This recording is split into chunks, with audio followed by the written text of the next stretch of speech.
கிறிஸ்து நமக்குள்ளே வாசமா இருக்கும்படி ஜெபம் பண்ணணுமா? அந்த அர்த்தம் என்ன? வாசமா இருக்கணும்னு ஜெபம் பண்ணணும்னா அவருடைய எண்ணங்கள், அவருடைய சிந்தனை, அவருடைய நோக்கங்கள், அவருடைய லட்சியங்கள் என்னுடையதாக வேண்டும். அவருடைய பரிசுத்தம், அவருடைய அறிவு, அவருடைய ஞானம், அவருடைய ஆற்றல் என்னுடையதாக வேண்டும். இப்படி விசுவாசத்தினாலே கிறிஸ்து எனக்குள் வாசம் பண்ண வேண்டும், என்னை நிரப்ப வேண்டும். எத்தனை பேர் ஜெபம் பண்ண ஆரம்பிச்சிட்டீங்க? கொஞ்ச நாள்ல பாருங்க எப்படி இருப்பீங்க. ஆளை வேற மாதிரி ஆயிடுவீங்க.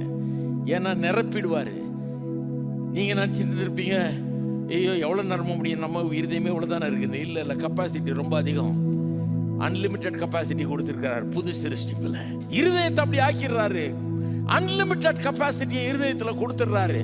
அநேக காரியங்களை அறிந்து கொள்ளுகிறதுக்கு, எல்லாத்தையும் அலசி ஆராயறதுக்கு, ஞானம் உள்ளவர்களா விளங்குகிறதுக்கு, வெற்றி உள்ளவர்களா வாழுகிறதுக்கு அப்படிப்பட்ட இருதயத்தை புது பிறப்பு நமக்கு கொடுக்கிறது.